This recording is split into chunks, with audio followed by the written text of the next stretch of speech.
Alessandro Conti, un grande impegno per te quest'anno, una pista nuova, nessun fantino ancora è stato presentato da parte tua nella contrada e ovviamente neanche una prova.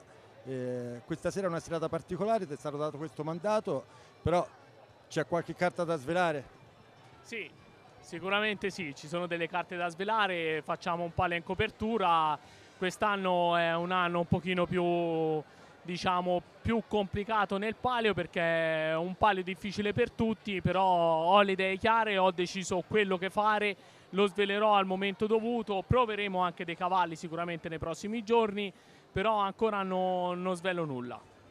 Hai appena issato la bandiera al confine della tua contrada, una contrada che hai sempre portato molto competitiva. Silvano Mules non ci sarà, è una notizia ufficiale, possiamo darla, almeno questa. Un impegno ancora di più per te. Sì, Silvano Mulas non ci sarà, Silvano Mulas rimarrà nei cuori della contrada, ha dato tanto alla contrada, lo ringrazierò a vita sia a livello come fantino che a livello personale. Stasera ho issato la bandiera e stasera più che mai ho trovato una contrada veramente vogliosa di vincere e quello che devo alla contrada quest'anno è un'altra vittoria. Con Matteo Farnetani, difensore della contrada di Voltaia, questo incarico ti è giunto camminando facendo, però ormai sei un giovane ma tanti anni di esperienza in contrada. Sì, è da febbraio che sostituisco Mariano che per problemi familiari aveva deciso un po' di tralasciare il ruolo, anzi più che aveva deciso era stato costretto a tralasciare il ruolo e ha puntato, la contrada ha deciso di puntare su di me che avevo dato la disponibilità. Dopo tanti anni in contrada comunque per me è sempre un onore poter rappresentare la contrada, è sempre un onore poterlo fare all'interno di un organo importante quale il magistrato che quest'anno credo che con un difensore, con un rettore del magistrato nuovo e con alcuni difensori però già esperti è riuscito a lavorare nella maniera migliore possibile.